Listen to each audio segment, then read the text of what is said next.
It's actually kind of hard to imagine that there are still Hot Wheels castings from the 1969 Grand Prix series that I haven't done yet.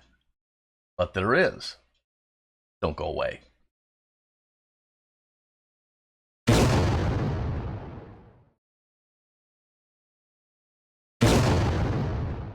Today's build will be a bit of a resto mod, as I will stray a bit from 100% authenticity, but it should look pretty damn cool. So, let's get to work. You know, I've always had sort of an affinity for the race cars of the early Redline series, like this Lola. I think it's because of the opening engine compartment and just the fact that the cars were based on real vehicles. I've always felt those were the best. So I'm really excited to be doing this one. And, you know, honestly, I really remember spending a lot of time with these particular kinds of cars. It just was something that spoke to me, and so they were always the ones I picked out first. So I'm going to go ahead and get this car apart the way I normally do. You know, I'll drill off the ends of the post, pry the car apart, then I'll prep the post so I can put the car back together. But today, while I'm doing it, I'm actually thinking about this car and what I'm going to do with it. And I really want to do a straight up restoration, but as I mentioned in the intro, the yellow stripes just don't work for me. So I'm thinking I'm going to go back to a Spectraflame orange and ditch the yellow stripes. So what yellow stripes am I talking about? Clearly this car doesn't have yellow stripes on it. Well, that's fine. These were something that was provided with the car that the kid could put onto the car, and in almost all cases, I haven't seen a picture of one with something other than yellow stripes. So that's what I'm basing it on. I really believe it needs stripes and a number and all of that. Just not so much in yellow. So, when you have cars like this, you're always in good shape if the working part is in good order, and the hatch on this one is in perfect order. It's got a good solid windshield, although it's got some little weird wiggles and anomalies in it. I think that's the way it came from the factory. So I've got that. The interior's in good shape. Pretty much everything's in good shape. It just needs to be stripped, painted, you know, cleaned up, dolled up, and put back together.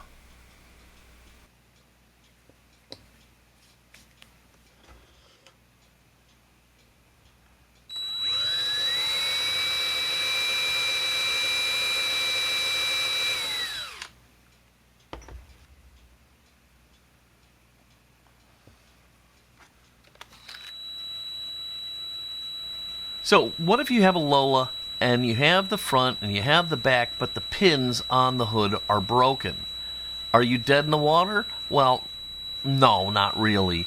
There are ways to do it, and one way, the simplest way, is to just paint the whole thing and set the hood onto the body, and you're good to go. But there are also other ways to put the car back together.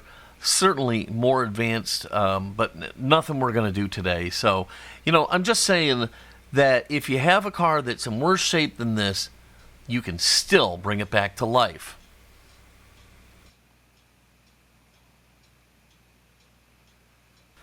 So I've drilled out both posts, got the car apart, tapped them, put screws in them, and yeah, I had one little problem. It's actually a very, very little problem. The rear post is very, very short. I drilled right through it and into the engine, but the way it's positioned, it's so far in the back you cannot even see it. So if you're doing a Lola, don't sweat it. If you go right through it, just go right through it. It's not a big deal, okay? This is one of those cars where it's not an issue.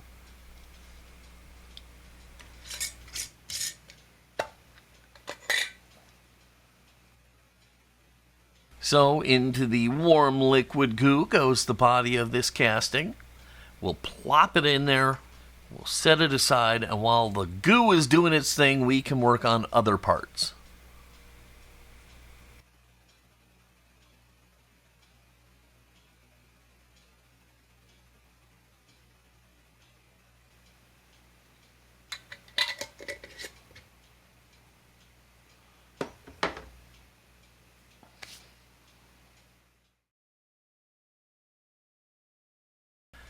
So the base has a lot of tarnish on it, and it's going to go for a bath in the Lime Away water mix.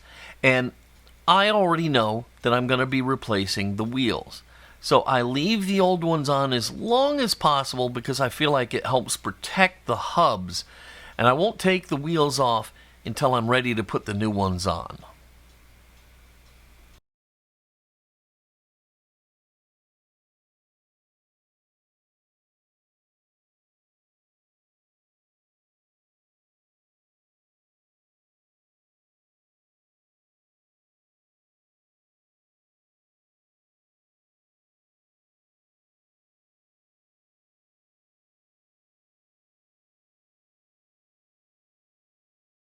So after the Lime Away bath, I'll pluck the car out, take it and give it a good wash and dry, and I can kind of look at it, see what's going on, and then I'll start to hit it up with my brass bristle brush.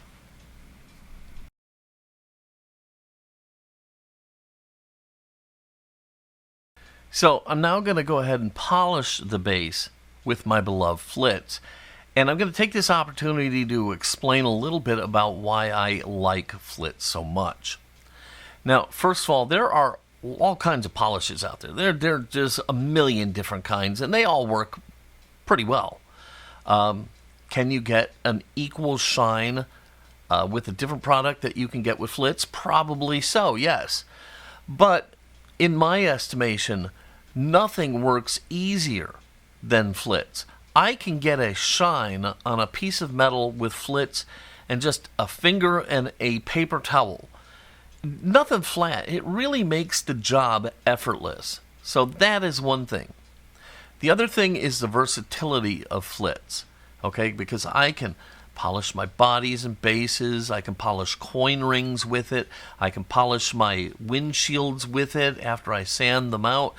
There's just so many options there. Flitz never lets me down. If I need to shine something up, I can always count on Flitz to get the job done. And so I keep a big tube of it handy. I don't know what I would do without it. Anyhow, that's why I use Flitz. If you want Flitz, I have links in the description below, or you can find it on my Amazon store by visiting www.amazon.com/shop/Paul Udelis. I mean, seriously, just look at how good this base looks. Okay, it really comes out fantastic. All right, enough of that rigmarole. Now, let's protect all the work we've just done, and we're going to do that with Renaissance wax. Now, I'm just going to take the Renaissance wax and get a big glob of it on my finger and kind of smoosh it around all over the base. Make sure to work it into every little nook and cranny. And then when I'm done, I'll just kind of polish it off with a paper towel and then a microfiber cloth.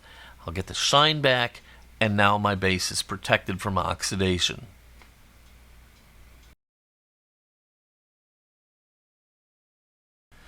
Well, that about does it for the base. So at this point, I can now go ahead and put on new tires. Now, the first thing I'm going to do is I'm going to cut away the old ones.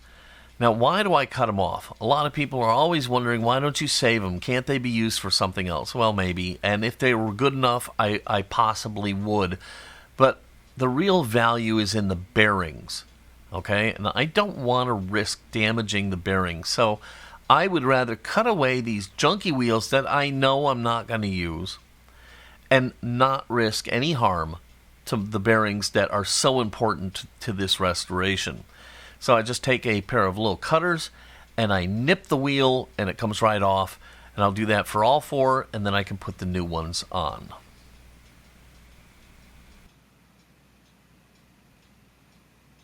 And just like that, the base is done. I can put it to the side. It looks fabulous.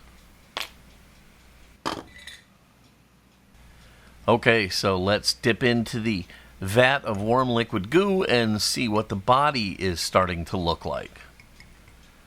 Alright, it looks like the goo has done its job. The paint is just slurming right off of the casting. So we're good to go. I'll run to the sink and wash this off.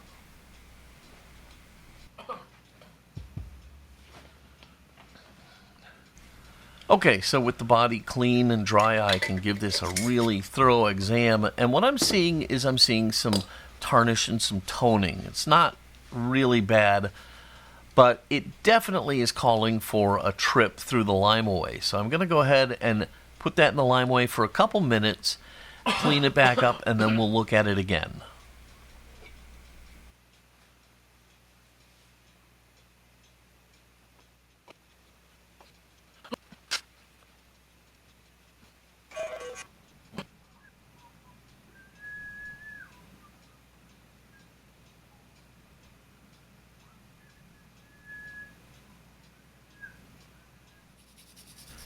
So after the lime away bath, what I'm seeing is that the body is really actually in very nice shape.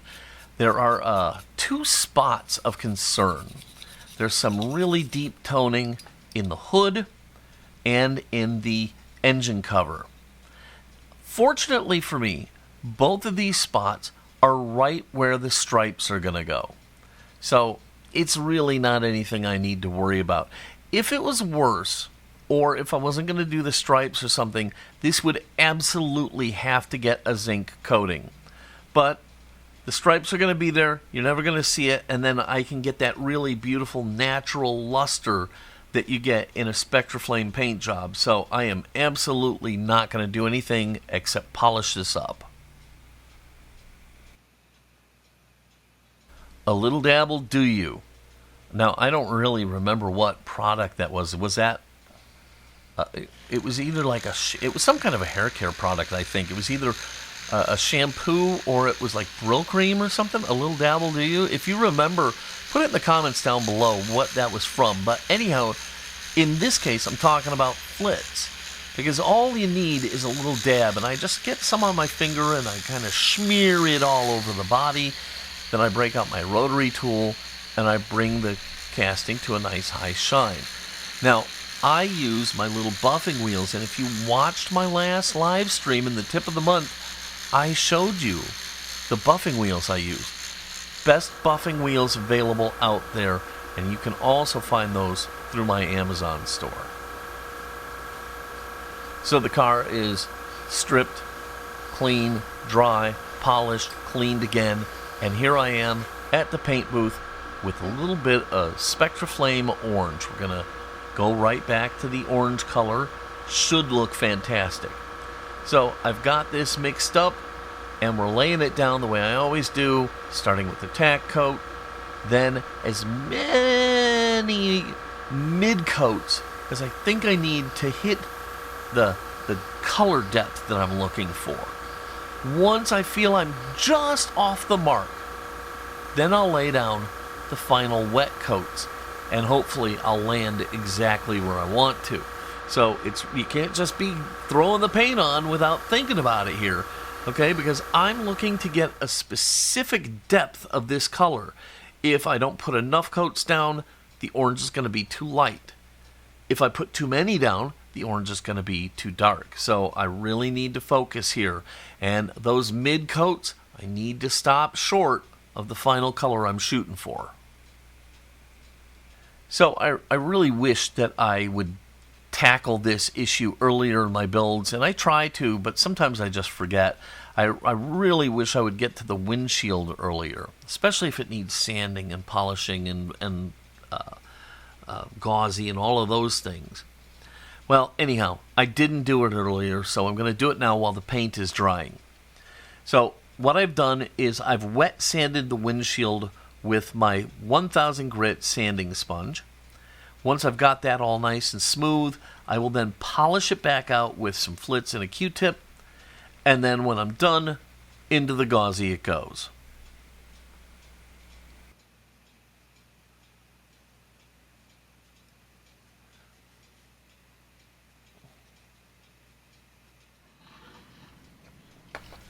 While everything is drying, I've gone into my stash and I've pulled out another Lola because I need to get some measurements. I'm going to make my own stripes with my color laser and the white toner. So I need to know roughly how big the number circles should be and how wide the stripes should be. So I've got this other Lola. I'm taking some measurements and making some sketches. And then in Adobe Illustrator, I will create my numbers and my stripes for this car.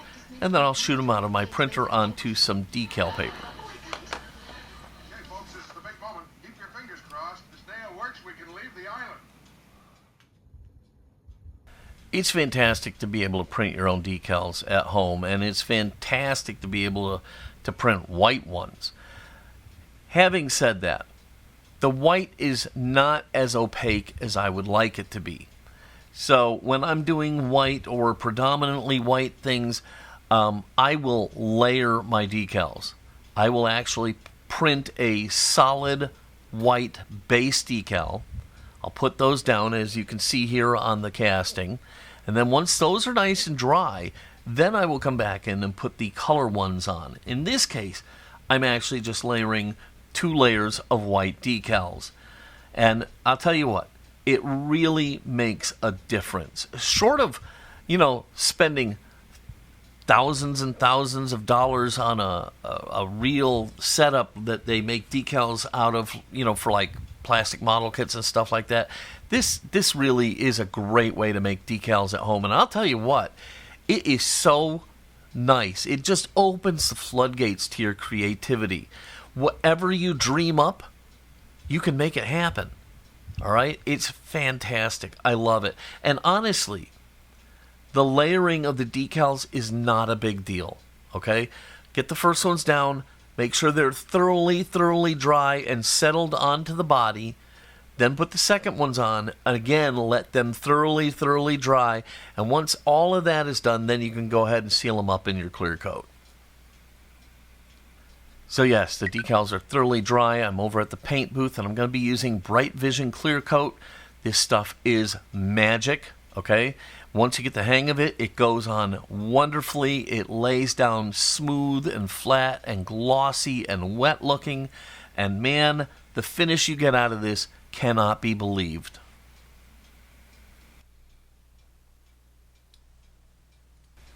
So, the clear coat's on and dry.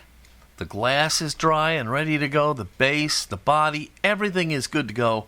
All I have to do is pop this car together and we can take a look and see what we've done. I'm excited. I hope you love it.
Well, here it is, my Lola, and I think it came out great.